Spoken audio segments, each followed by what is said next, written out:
yang saya banggakan dan saya cintai, para ketua RW wilayah lokasi pilot project. Mana Pak RW-nya ya? Bapak Menteri Lingkungan Hidup itu sangat-sangat tegas, sangat-sangat keras terhadap semua pelanggaran yang terjadi di Indonesia, tidak hanya masalah sampah tetapi juga masalah udara dan pencemaran air.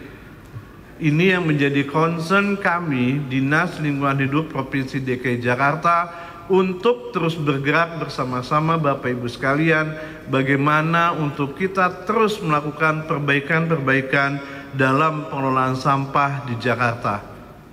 Dinas LH sudah berkomitmen untuk menjadikan kota administrasi Jakarta Utara sebagai pilot project pengelolaan percontohan pengelolaan sampah tingkat kota di Indonesia. Saya mengucapkan terima kasih juga seluruh asosiasi yang sudah bersama-sama kami untuk membantu bagaimana memperbaiki tata kelola persampahan di Jakarta Utara.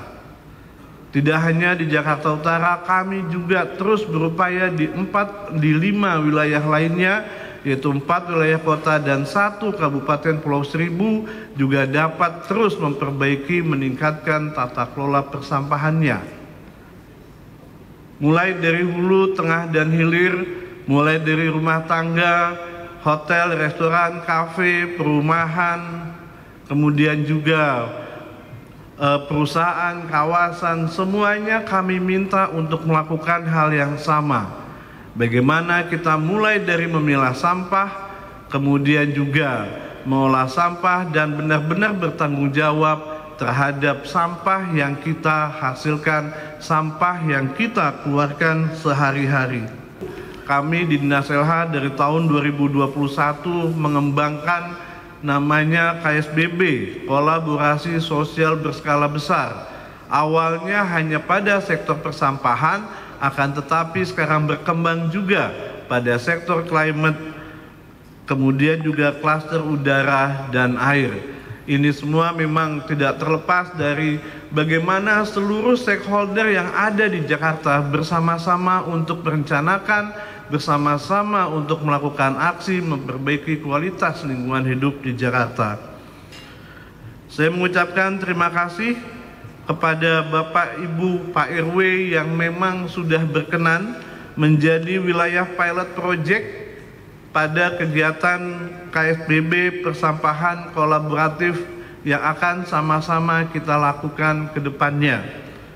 Pertama adalah RW 07 Kelurahan Johar Baru, Jakarta Pusat. Ada? Baik Bapak, terima kasih.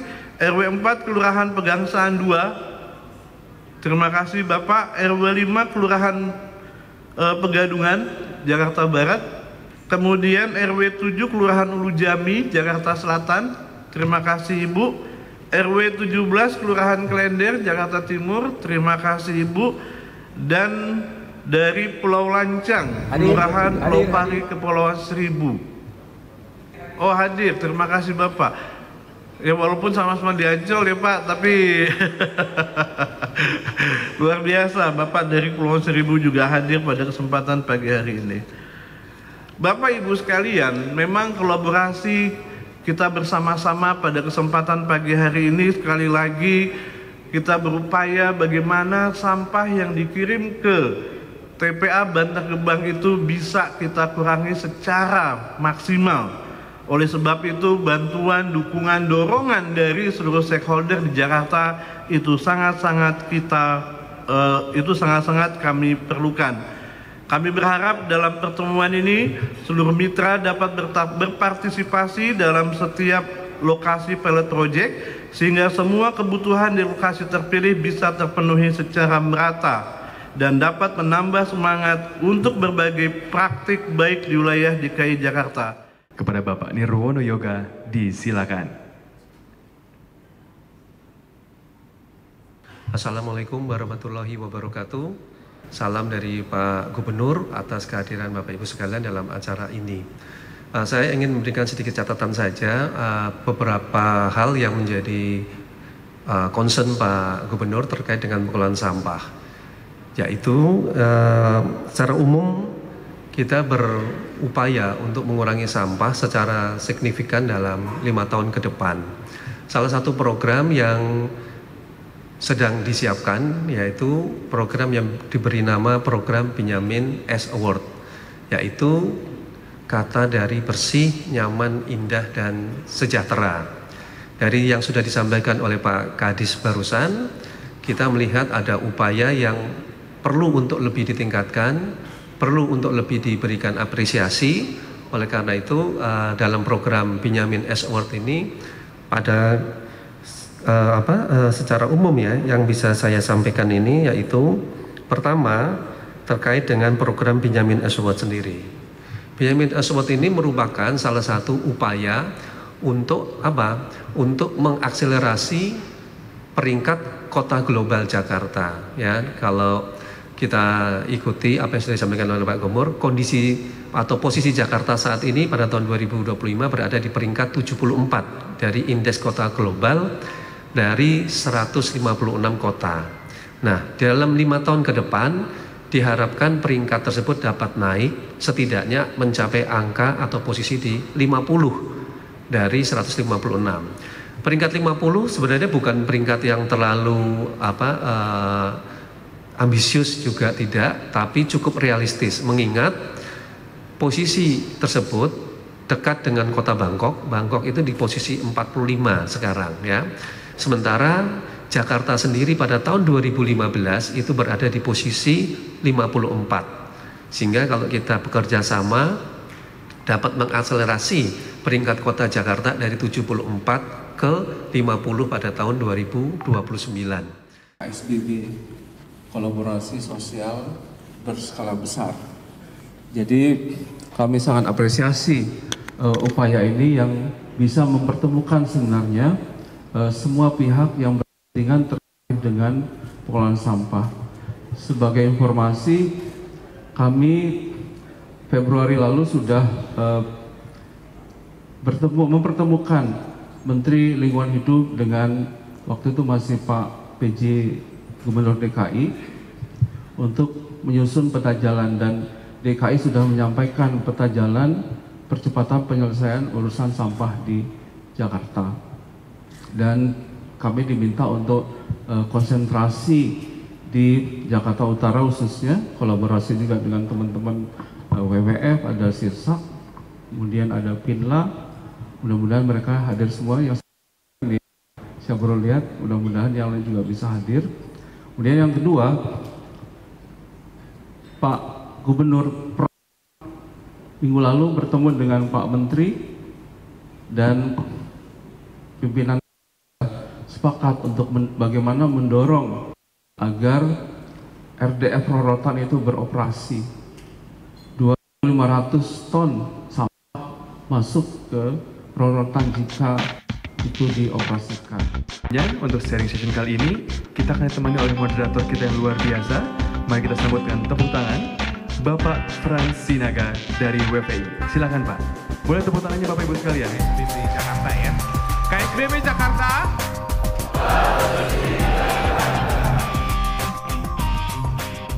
Gimana sih Bu akhirnya terjadi gitu ya, bagaimana akhirnya DLH memfasilitasi kolaborasi ini Bu, mewadahi kolaborasi sehingga TPS 3R ini sebagai bukti pengelolaan sampah di Jakarta yang harus kerjasama gitu ya.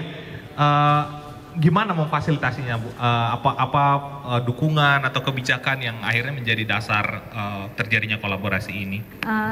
Seperti apa sih perannya DLH ya, dan regulasinya itu seperti apa untuk kolaborasi ini? Jadi memang seperti kita ketahui Bapak Ibu ya, untuk pembangunan Jakarta tentunya pemerintah tidak bisa berdiri sendiri. Kami sangat membutuhkan kolaborasi dengan Bapak Ibu semua. Kenapa?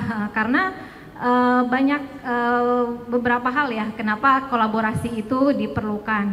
Yang pertama terkait dengan sumber daya, Mas Frans, sumber daya pemerintah tentunya tidak unlimited ya, limited ya. Kemudian dari sisi anggaran maupun dari sisi sumber daya manusianya itu kami mempunyai sumber daya yang terbatas. Kemudian juga terkait dengan banyaknya sebenarnya inisiasi dari masyarakat gitu ya. Jadi banyak masyarakat yang ingin juga melakukan pengelolaan lingkungan gitu. Nah, kenapa tidak kita fasilitasi gitu ya, kita ajak kolaborasi gitu untuk sama-sama yuk bareng-bareng gitu. Nah, kemudian yang ketiga tentunya ketika banyak inisiasi itu ketika tidak dilakukan bersama-sama itu dilakukan secara parsial sendiri-sendiri. Makanya sayang sekali kalau misalnya banyak inisiatif yang ada itu berjalan sendiri-sendiri, sehingga kan kita merasa mungkin ada nanti tumpang tindih gitu ya, ataupun ketidakmerataan gitu. Itu yang akhirnya kita mungkin sepertinya kita perlu wadah gitu untuk sama-sama yuk bareng-bareng gitu untuk mencapai tujuan yang sama sebenarnya antara pemerintah dan kolaborator gitu. Maka akhirnya kami mendorong untuk membentuk kolaborasi sosial berskala besar ini, atau kita sebutnya sih KSBB Lingkungan Hidup ya Bapak Ibu. Tadi Pak Kadis juga udah menyampaikan KSBB Lingkungan Hidup yang sekarang itu klaster persampahan Bapak Ibu. Klaster persampahan berarti kita lagi coba untuk membantu Pemprov dalam mengelola sampah di sumbernya. Seperti itu sih Mas. Jadi kami coba untuk dengan adanya KSBB ini kita ajak rekan-rekan semua dari terutama private company yang punya ini ya sumber daya yang cukup gitu untuk sama-sama membangun Jakarta gitu. Iya, menarik sekali ya. Jadi kita semua punya sumber daya yang unik-unik seperti itu ya. Tapi kalau misalnya dilakukan terpisah-pisah, akhirnya nggak tajam gitu ya Bu ya. Kalau mau digabungkan itu bisa menyelesaikan masalah-masalah yang besar. Terima kasih Bu Sri. Saya mau lanjutkan Bapak Ibu sekalian ke yang paling jauh gitu ya, yang paling pinggir kepada Pak Galih dari WWF. Nah, kalau di TPS 3R Joe ini kan kolaborasi antara pihak yang berbeda-beda lah gitu ya. Nah, kalau dalam gimana sih Mas proses kolaborasinya sampai akhirnya terbangun fasilitas itu, dan apa nih peran yang diambil oleh WWF dalam hal ini? Ya, makasih Mas Fran. Selamat pagi Bapak Ibu. Jadi kalau boleh berkisah itu awal kolaborasi ini terjadi sebenarnya semua difasilitasi oleh KSBB Persampahan waktu itu. Jadi di pertemuan ketiga KSBB Persampahan waktu itu forum menghasilkan 3 program prioritas yang sebenarnya ini menyambung dengan yang juga menjadi prioritas Dinas Lingkungan Hidup Provinsi DKI Jakarta. Yang pertama itu ada penguatan bank sampah, terus kemudian juga ada optimalisasi BPS RW, dan yang ketiga adalah juga mengoptimalisasi TPS 3R. Nah, dari 3 program prioritas ini kemudian kami berinisiasi gitu ya bersama Dinas Lingkungan Hidup Provinsi untuk mengumpulkan stakeholder terkait yang artinya teman-teman private sector lah.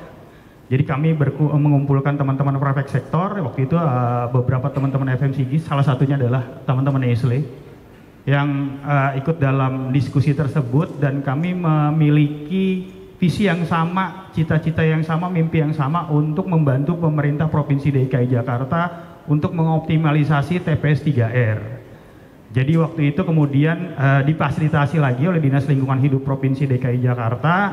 Kami berkumpul, jadi ada 3 lembaga yang difasilitasi, ada WWF, terus kemudian ada Nestle, ada Waste for Change, untuk kemudian berinisiasi untuk berkolaborasi membangun sebuah TPS atau mengoptimalisasi sebuah TPS 3R.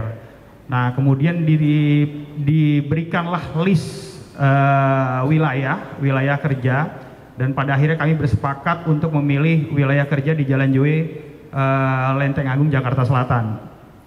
Jadi memang dalam prosesnya kami membagi peran. Jadi TPS 3R Juwe ini secara aset lahan dimiliki oleh pemerintah Provinsi DKI Jakarta. Terus kemudian kami WWF Indonesia berkomitmen untuk membantu untuk pembangunan infrastruktur fasilitas yang dibutuhkan. Terus kemudian Nestle itu berkontribusi untuk teknologi mesin. Terus kemudian teman-teman dari Waste for Change itu bertanggung jawab untuk off-taker, terus kemudian asistensi terhadap operasional TPS 3R. Jadi mungkin ceritanya itu berawal dari KSBB, kemudian kami berproses di tanggal 7 Maret 2024 untuk penandatanganan kerjasama, kemudian sampai hari ini kami sedang persiapan untuk peresmian ya, operasional. Operasionalnya sudah, tapi mungkin peresmiannya nanti di bulan Agustus. Itu kira-kira Mas Pran. Terima kasih. Baik, terima kasih Pak Gali. Keren sekali ya. Jadi lahannya dari Pemda, punya Pemda, kemudian WWF membantu bangunannya seperti itu ya. Kemudian Nestle membangun teknologi dan machinery-nya, dan dari Waste for Change untuk teknikal dan semua untuk pengoperasiannya dan off-taker-nya gitu ya. Nah, kalau begitu saya lanjut ke Pak Kesit nih. Menarik ya tadi cerita dari Pak Gali gitu ya, berawal dari KSBB, kemudian kita bertemu di satu platform dan menemukan potensi untuk kerjasama gitu. Nah, tapi apa yang memutuskan, pertimbangan yang membuat Nestle memutuskan bergabung dalam pilot project ini, membuat TPS 3R ini, dan bentuk kontribusinya Nestle itu apa saja Pak? Baik, terima kasih Mas Frans. Jadi kalau boleh cerita, sebetulnya ini adalah kolaborasi ketiga kami di program pengolahan sampah. Nestle sendiri sebetulnya sudah melakukan kegiatan kolaborasi, ada di Jawa Barat dan di Jawa Timur. Kemudian kita coba replikasi lagi di Jakarta saat ini. Jadi kalau di Jawa Barat itu kita dengan DLH Kabupaten Kerawang, kemudian di Jawa Timur kita juga dengan beberapa perusahaan dan Pemda Kabupaten Pasuruan waktu itu, dan kemudian yang di Jakarta kita kembali lagi kolaborasi dengan DLH Provinsi Jakarta. Motivasinya sebenarnya sederhana, karena ini adalah bagian dari komitmen Nestle secara global. Kita ikut membantu atau memerangi sampah yang jatuh ke laut ya saat ini yang cukup banyak, dan ketika Indonesia waktu itu rame ya, cukup viral, dijadikan urutan kedua terbesar, di situ Nestle sudah berkomitmen untuk membantu pemerintah Indonesia juga untuk mencegah sampah supaya tidak sampai ke laut. Jadi kolaborasi pertama kita justru ada di Kabupaten Kerawang. Waktu itu kita berkolaborasi dengan program Citarum Harum. Kalau Bapak Ibu tahu, di situ kita mensupport beberapa TPS 3R yang ada di sepanjang bantaran Sungai Citarum, karena pada saat itu pada pemerintahan Pak Jokowi kan mentargetkan Citarum harus kembali bersih seperti awal. Jadi kita ikut berkontribusi di situ. Kita membangun sekitar 10 TPS 3R di sepanjang bantaran Sungai Citarum. Kemudian juga kita memikirkan teknologinya, dan disitulah kita belajar secara langsung bagaimana kita membuat sebuah unit pengelolaan sampah yang efektif sebetulnya. Dari situ kita belajar juga bagaimana mencari teknologi yang sesuai dengan karakter sampah, kemudian juga dengan timbulan sampah yang ada. Dan itu kembali di Jakarta, karena komitmen kami masih terus berlanjut sampai masalah ini bisa selesai. Ya, kita kebetulan waktu itu ingin mereplikasi di Jakarta, dan gayung bersambut DLH Jakarta juga membutuhkan. Kemudian sebenarnya teman-teman WWF dan Waste for Change ini adalah mitra lama kami.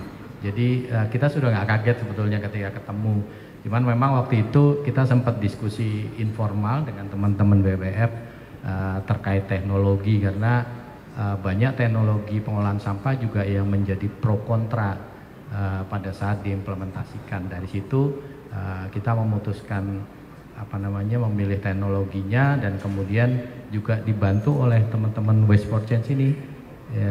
Mereka juga yang membimbing kita untuk bagaimana memproduksi sebuah machinery yang efektif untuk pengolahan sampah di JOE, seperti itu. Terima kasih Pak Kesit. Kalau saya bisa kumpulkan gitu ya, Pak Kesit sharing tentang akumulasi pengetahuan gitu ya, dari pengalaman-pengalaman di Karawang, Pasuruan gitu ya, kemudian diimplementasikan di Jakarta, kemudian kemitraan yang berkelanjutan ya Pak, dengan DLH, dengan KLH, dan juga dengan Waste for Change gitu. Betul. Ya. Kalau boleh Pak Rido cerita apa bagian kontribusi dari Waste for Change dalam program ini, dalam proyek ini, dan akhirnya gimana ya dari point of view Waste for Change berkoordinasi lintas sektor gitu, biar semuanya berjalan efektif. Oke, makasih Mas Frans. Tugas Waste for Change atau peran Waste for Change yang pertama sebagai provider untuk machinery, sebetulnya machinery yang secara teknis paling efektif yang ada di sana. Di sana kan ada konveyor, kemudian ada juga mesin press dan sebagainya. Yang kedua, pendampingan teknis. Karena sebelumnya kan di sana sebenarnya TPS biasa aja ya. Sebelumnya TPS biasa aja, terus semangatnya DKI kan sebetulnya mengurangi sampah ke TPA. Dan kita kan kekurangan lahan untuk membangun TPS 3R. Kalau di kota lain itu kan bangun ulang ya TPS 3R-nya. Kalau di Jakarta kita mau bangun di mana kan? Nah, sebetulnya ada lahan dalam bentuk TPS di Jakarta ini banyak yang sebenarnya bisa kita improve sehingga bisa lebih produktif, sehingga di sanalah sebenarnya titik-titik yang kemudian bisa jadi tempat untuk ngurangin sampah menuju ke TPA, selain program-program bank sampah dan sebagainya gitu. Nah, terus kalau tadi yang kedua apa, Mas? Dalam proses ini gimana Waste for Change memandang koordinasi lintas sektor dalam proyek ini, dan gimana sih itu bisa jadi efektif gitu? Oke. Kolaborasinya? Ya, pertama kolaborasi itu kayaknya ini ya, semuanya nyebutin gitu kan. Sebagai sesuatu yang ideal. Padahal tantangan kolaborasi itu pasti ada tantangannya, dan pasti lebih susah kalau kita ngerjain sendiri. Kalau kita punya uangnya, kita punya ilmunya, kita punya orangnya, ya lebih baik kita kerjain sendiri kan Mas. Tapi karena kita nggak punya itu semua, makanya kita harus kolaborasi. Dan untuk kolaborasi itu memang nggak bisa cepat-cepat, karena ada ekspektasi yang harus disamakan. Kita harus banyak komunikasi, banyak ngobrol dan lain-lain. Jadi sebagai catatan juga ya, untuk berkolaborasi itu memang nggak mudah sih. Memang nggak akan mudah. Kalau mau mudah dan cepat, kerjain sendiri. Tapi kamu harus pinter dan banyak uang dan punya orang dan punya ilmu. Kayaknya nggak ada tuh di Indonesia yang punya gitu ya. Semuanya kan. Kalau dia punya uang, mungkin dia nggak punya waktu atau nggak punya ilmu. Nah, kolaborasi itu jalan tengahnya. Tapi jangan berharap ideal gitu ya. Jadi memang ada tantangan untuk kemudian menyatukan semua pihak, Mas, gitu ya. Tantangan untuk menyatukan semua pihak. Tapi kan memang itu yang harus dijalani. Dan itu akan terjadi di semua kolaborasi. Mungkin di sini kan punya pengalaman kolaborasi, nggak ada yang mudah tuh. Gitu. Jadi itu yang dijalanin. Tugas kita pasti mengiterasi ekspektasi setiap pihak, termasuk ekspektasi kita. Gitu dari saya. Iya, terima kasih. menarik ya. Jadi kalau dari Pak Rido tadi, tantangannya dalam kolaborasi itu pasti ada koordinasinya, kemudian menyamakan ekspektasi, dan pada saat implementasinya juga pasti banyak koordinasi lagi lanjutan gitu ya yang akan menjadi. Oke, baik, perkenalkan Bapak Ibu, nama saya Indah dari Dinas Lingkungan Hidup dari bidang PSMDI. Salam kenal Bapak Ibu, mungkin ini pertama kalinya ya kita bertemu secara langsung ya di tempat ini. Nah, kita mau memasuki sesi FGD, tapi mungkin sebelumnya saya ingin menjelaskan sedikit ya terkait dengan proyek ini. Mungkin Bapak Ibu sudah membaca ya di proposalnya sudah kami sebarkan, cuma mungkin ada yang masih bingung ini sebenarnya kita mau ngapain gitu ya. Saya mungkin jelaskan sedikit ya terkait dengan proyeknya. Jadi, nah, forumnya ini memang mempertemukan mitra-mitra yang ada di DKI Jakarta, macam-macam, ada dari badan usaha, mungkin di sini banyak ya, ada dari NGO juga, kemudian kita pertemukan juga dengan akademisi, ada anak-anak mahasiswa juga, komunitas lingkungan, startups juga banyak ya. Nah, kita pertemukan mereka-mereka yang memang peduli lingkungan dan juga pengen berkontribusi terhadap lingkungan di DKI Jakarta. Nah, di KSBP Lingkungan Hidup ini kita punya 3 klaster Bapak Ibu. Ada klaster persampahan, kemudian juga ada klaster perubahan iklim, dan juga ada udara dan air. Nah, jadi forum ini udah terbentuk itu dari September 2022, which is udah lebih dari 2,5 tahun, udah hampir 3 tahun. Kita mulai dari perwakilan dari Jakarta Pusat. Tepuk tangan Bapak Ibu. Nama saya Warsito atau Suwarsito dari Ketua RW 07 Johar Baru, Jakarta Pusat. Di RW 7 Johar Baru sudah ada bank sampah, yang mana bank sampah tersebut sudah melakukan berbagai kegiatan. Seluruhnya warga itu sekitar 90% itu sudah tertangani sampah, yaitu di TPA sudah. Namun demikian masih ada sebagian warga yang membuang sampahnya di lokasi-lokasi yang kosong. Nah, ini perlu kedepannya kita akan lakukan, yang mana nanti yang kita akan lakukan adalah melakukan sosialisasi tentang dan edukasi tentang pemilahan sampah.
Ada beberapa perusahaan yang memilih untuk melakukan kegiatan di Pulau Seribu sebagai mitra, dan kita tahu semua Pulau Seribu ini bukan agak ya, malah berbeda sama sekali dengan yang di DKI yang lain.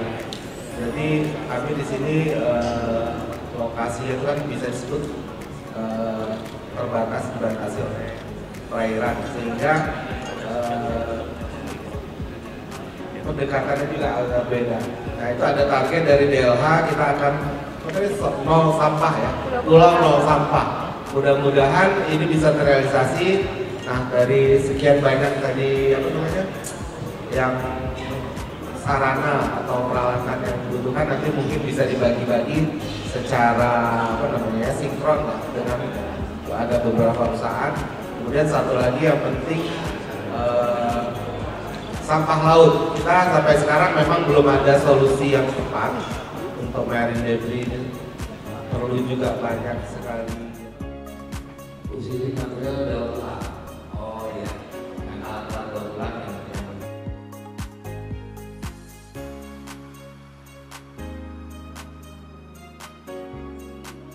terima dengan baik perihal kolaborator dalam proyek pengelolaan sampah di 2017 Kabupaten. Ini mitra kolaborator kompos atau mangrove seperti pembuatan materi edukasi dan pelatihan masih disampaikan oleh mitra pembuatan PL 17 sampah-sampah yang ada di wilayah